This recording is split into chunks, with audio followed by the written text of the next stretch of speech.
네, 이제 장 마감은 3분도 채 남지 않았습니다. 그때까지만 잘 버텨주고 또 막판의 뒷심을 좀 더 발휘해주면 좋을 것 같은데 현재 상황 한번 보시죠. 양시장 나란히 고점 부근 2% 넘는 강한 상승 탄력으로 기분 좋게 마무리를 대기하고 있습니다. 현재 코스피 지수는 전거래 대비로 2.11% 오르면서 2603.78포인트, 종가상으로 2600선 회복할 것으로 예상됩니다. 오늘 장 9거래일 만에 반등 흐름을 보여주면서 주 중반에 어려웠던 부분들을 그래도 일정 부분 회복하면서 거래 마무리될 것으로 보입니다. 주봉 기준으로도 아랫꼬리를 길게 단 음봉 정도가 될 예정입니다. 이번에는 코스닥도 보시죠. 코스닥도 캔들의 모양은 비슷하네요. 아랫꼬리를 형성해 갖고 있는 구간이고요. 오늘 장에서 2.27% 오르면서 852.57포인트로 마감 대기하고 있습니다. 코스닥 지수는 어제 32포인트 정도 밀렸었는데요. 어제 낙폭 절반의 되돌림이 나타나면서 그래도 바닥이 좀 나오지 않았나라는 투자자들의 의견들이 힘을 얻고 있습니다. 저가 매수세 강력하게 유입되고 있는 오늘 장이고요. 종목별로도 상승이 훨씬 더 많았습니다. 오늘 장의 특징이 있다면 한 섹터라 하더라도 정말 극명하게 희비가 엇갈립니다. 핵심은 실적인 경우가 많고요. 그리고 제약바이오 섹터 내에서는 또 개별 호재를 안으면 또 두각을 나타내기도 합니다.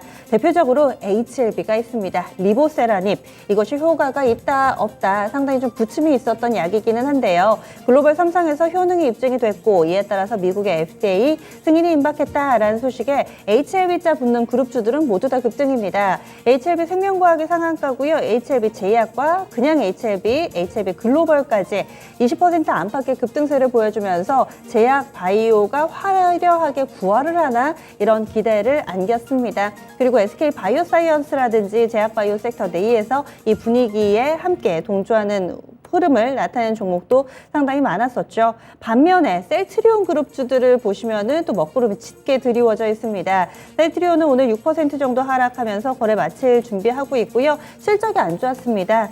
그리고 셀트리온 헬스케어도 마찬가지입니다. 장중한 때는 거의 한 7% 정도까지 밀려 내려가기도 했었는데요. 오늘 장 5%가량 하락하면서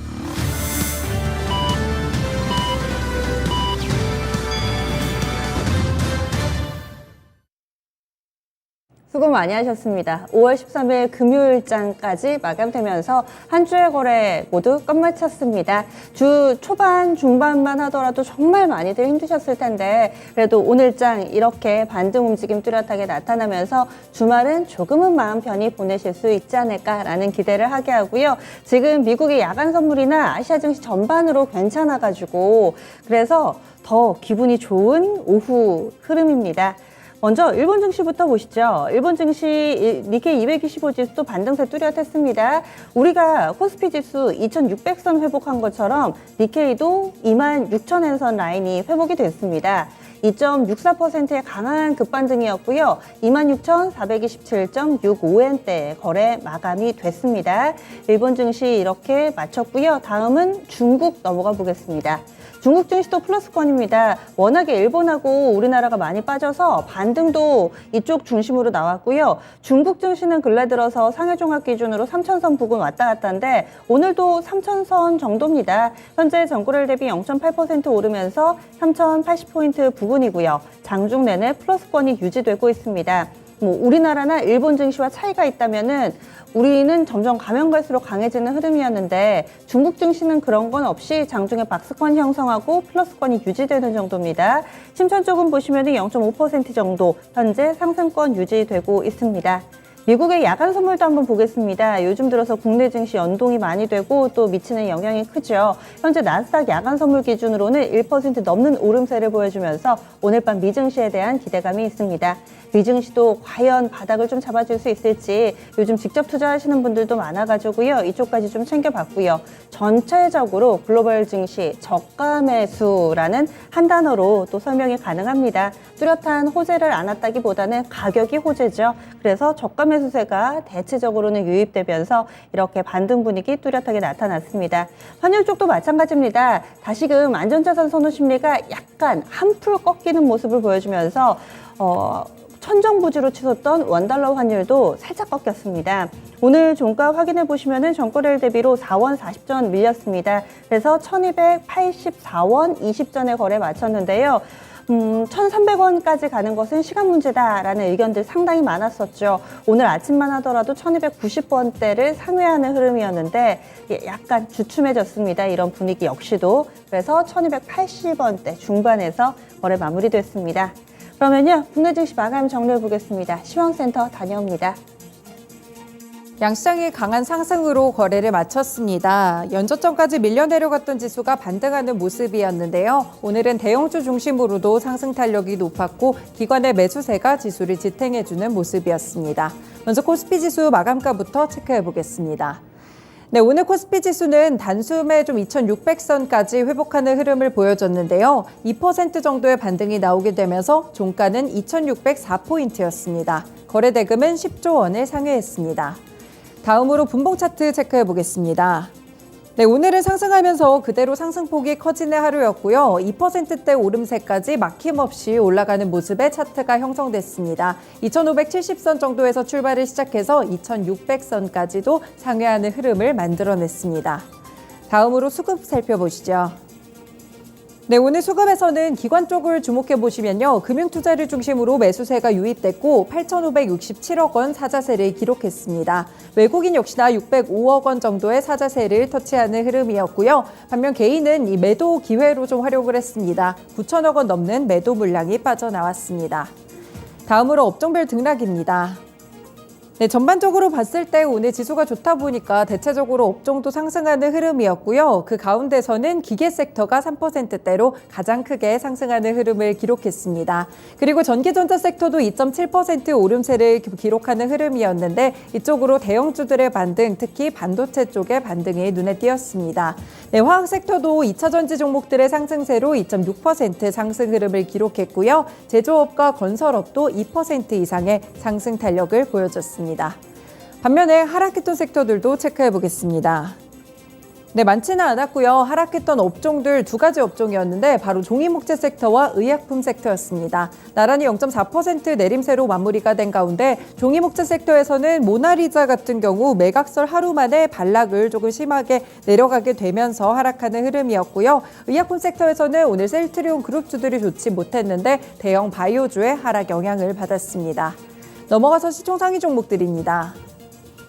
네, 오늘 분위기 보시면 대체적으로 상승하는 종목들이 훨씬 더 많았고요. 그 가운데서 반도체 섹터들도 아주 큰 상승세를 기록했습니다. 삼성전자가 2.4% 오른 66,500원을 기록했고요. SK하이닉스 3% 오르면서 112,250원으로 종가를 형성했습니다.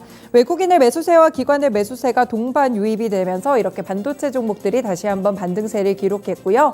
2차 전지 섹터들도 오늘 강하게 오르기 시작했는데 특히 LG에너지솔루션 정말 오랜만에 빨간불이 켜졌습니다. 3% 이상 오르면서 40만 원 선 상회한 40만 500원으로 거래 마쳤습니다. 삼성 SDI 같은 경우 4% 오름세로 58만 9천 원의 터치가 확인됐는데요. 일단 리비안 쪽이 삼성 SDI의 주가를 누르던 요인이었죠. 간밤에 폭등하면서 다시 한번 힘을 내는 모습이 관측됐습니다. 그리고 LG화학도 체크해보시면 오늘장 5% 이상의 강한 오름세로 51만 원 선으로 거래 마쳤습니다. 네, 오늘 플랫폼 관련 종목들은 대내외적인 불안 때문에 아직까지는 좀 반등을 하더라도 미약한 정도에 그치고 있고요. 네이버는 1.6% 오른 27만 4,500원, 그리고 카카오는 1.3% 상승세로 81,800원을 터치했습니다. 네, 자동차 관련 종목들 현대차가 3% 이상의 오름세로 18만 6,500원 기록했고요. 기아 같은 경우에는 보합권으로 거래 마치며 8만 6,300원에 대한 지지가 확인됐습니다. 일단은 자동차 관련 종목들 가운데 기아가 오늘 시세가 조금 약하긴 했지만 13거래일째 외국인이 수급적으로 러브콜을 보내고 있다는 점도 참고해 보시면 되겠습니다. 네, 아래쪽으로 조금 더 내려가 보시면요. 오늘 포스코홀딩스가 2.7% 오른 28만 500원 선 기록했습니다. 전고체 배터리 소재 개발에 대만 업체와 함께 좀 들어가고요. 4,000원의 현금 배당이 결정됐다는 소식이 함께 주가의 플러스 요인으로 작용했습니다. 아래쪽으로 보시면 오늘 신한지주나 KB금융 동반 상승하는 흐름을 기록했고 아래쪽으로 셀트리온이 오늘 하락세가 조금 깊었습니다. 네, 시가총액 순위 자체도 좀 아래쪽으로 내려간 모습인데요. 1분기 실적 확인 이후에 일단 증권가에서도 목표가 하향 리포트가 좀 많이 나왔고요. 영업이익이 좀 급감했다는 소식과 더불어서 오늘 그룹주들이 52주 신저가까지 추락하는 흐름이었습니다. 넘어가서 특징 종목들 체크해 보겠습니다. 네, 윤석열 대통령이 코로나19가 확산하고 있는 북한에 백신 같이 의약품들을 지원하기로 결정했습니다. 강인선 대통령 대변인은 최근 북한에서 코로나19 대유행으로 이 감염 의심자가 폭증하는 것으로 알려져 있다면서 구체적인 지원 방식은 북한 측과 협의해 나갈 과정이라고 하는데요. 북한에서는 코로나19 확산으로 격리자가 18만 명을 넘었고 사망자도 이미 발생한 것으로 알려지고 있습니다. 네, 관련 종목들 가운데 대북주들이 좀 움직이는 흐름이었고요. 신원이 11% 오른 1965원, 일신석재, 아난티 그리고 현대 엘리베이까지도 괜찮은 분위기로 거래를 마쳤습니다. 네, 아래쪽으로는 이슈성 플레이가 좀 강하게 나타났는데요. 이 KG그룹과 파빌리온 PE가 이 재매각을 추진 중인 쌍용 자동차의 새 인수 후보로 결정됐습니다. 자금력 부분에서 앞섰다는 평가를 받았고요. 이 쌍용차가 약 1조 5천억 원가량의 빚을 갖고 있기 때문에 이 부분이 조금 감안돼서 설정이 된 것으로 보입니다. 네, 다만 쌍용차 인수를 위해서 같이 경쟁 입찰에 참여했던 광림 컨소시엄은 이 KG 파빌리온 연합이 스토킹 호스에 선정된 것에 대해서 법원에 가처분 신청을 냈다고 하는데요. 오늘 관련 종목들에 의해서 이렇게 관련주들의 흐름이 상당히 크게 나왔습니다. 먼저 KG 그룹주들 좀 체크를 해보시면 대체적으로 음봉 전환했고요. 탄력이 빠르게 줄어들었죠. 사실상 어제장 KG 그룹주들이 일제히 폭등했던 것을 좀 생각을 해봤을 때 약간의 이런 이슈가 나온 다음, 뉴스가 나온 다음에 차익 매물이 나온 것으로 보입니다. KG 스틸을 보시면 18% 급락이 나오면서 17,850원으로 거래 마쳤고요. KG ETS 같은 경우에는 오늘장 19%까지 급등하는 시세를 기록했다가 마감가는 6% 하락 지점 18,800원으로 거래 마쳤습니다.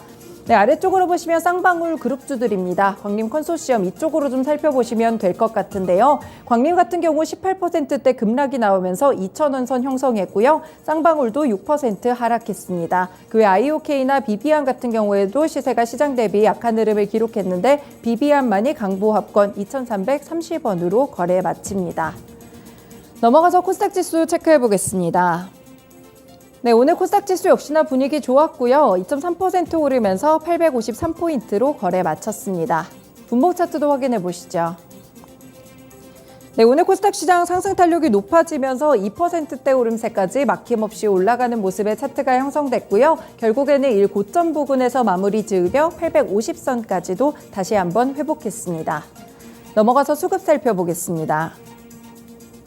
네, 수급에서는 일단 기관 쪽에서 마찬가지로 1,286억 원 사자세가 기록됐고요. 일단 금융투자를 중심으로 매수세가 유입됐습니다. 외국인도 1,749억 원 사자세로 집계가 됐고 개인만이 매도폭을 커지게 하면서 3,000억 원가량의 매도 물량이 나왔습니다.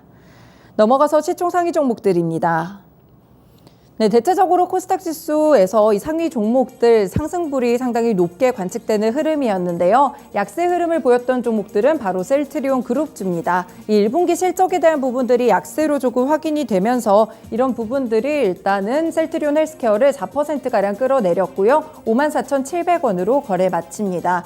셀트리온 제약도 2.7% 하락한 76,700원 선을 기록했고요. 오늘 2차전지 소재 쪽을 좀 함께 살펴보시면 일단 에코프로비엠이 0.7% 오른 44만 9,500원. 사실 시장 대비해서는 약한 분위기를 가져갔고요. LNF는 6% 강한 오름세로 22만 4,400원을 기록했습니다. 첨보는 1.6% 오르면서 25만 200원 선 터치가 나왔습니다. 네, 그리고 제약바이오 쪽에서도 셀트리온 그룹주들은 1분기 실적에 급락한 반면에 오늘 좋았던 쪽이 바로 HLB 그룹주입니다. 이슈성 플레이가 나오게 되면서 오늘 HLB 장중에 상한가 터치가 나왔는데요. 종가 기준으로는 상한가가 풀리면서 25% 급등한 42,500원으로 거래에 마쳤습니다. 잠시 후에 특징주에서 조금 더 이슈를 자세히 살펴보실 거고요. 그리고 이제 게임주들을 좀 체크해 보시면요. 카카오게임즈가 1% 올랐고 펄어비스도 1%대 상승 마감했습니다. 위메이드 같은 경우에는 시장 분위기 때문에 상당히 불안한 모습이었고 어닝 쇼크 실적까지도 최근 주가를 좀 끌어내리는 흐름이었는데요. 그 가운데서도 외국인의 매수세는 5거래일째 이어졌습니다. 오늘 5% 정도의 반등으로 65,300원을 기록했습니다. 네, 그 외 종목들도 대체적으로 시장 분위기를 반영하게 되면서 상승하는 흐름이 높았고요. 리노공업 그리고 스튜디오 드래곤 모두 2% 상승 흐름이었습니다. 동진 세미캠까지도 2% 오른 42,000원 기록했고요. 진단키트 종목들이 최근에 살짝 움직이고 있는데 시즌 오늘 3% 오른 43,350원을 기록했습니다. 넘어가서 특징 종목들 살펴보시죠. 네, HLB가 항암 치료제 리보세라닙의 글로벌 상용화에 한 발짝 더 다가섰습니다. 간암 1차 치료제 글로벌 임상 3상에서 통계적인 유의성을 확보했다는 점이 오늘 그룹주들을 띄우는 뉴스가 됐고요. 일단 HLB가 2009년에 리보세라닙의 최초 투자를 단행했는데 약 13년 만에 이루게 된 효과입니다. 이번 유효성 확보가 의미가 있는 이유는 간암 시장에서 환자 평균 생존율이 35%에 불과하기 때문에 혁신 신약에 대한 이런 수요가 굉장히 높은 분야라는 점 때문인데요. 관련 종목들이 대체적으로 오늘장 상한가를 터치했습니다. 세 종목 정도가 되겠고요. 다만 종가 기준으로 봤을 때는 탄력이 좀 줄어들면서 HLB제약은 25% 급등한 13,000원 부근, HLB생명과학은 거래 제한폭으로 거래 마쳤습니다. 13,450원으로 종가 형성했고요. HLB와 HLB글로벌, HLB테라퓨틱스까지 일제히 두 자릿수대 상승 흐름이었습니다. HLB사이언스까지도 9% 가깝게 오르면서 5,230원으로 거래 마쳤습니다. 지금까지 마감 시황 전해드렸습니다.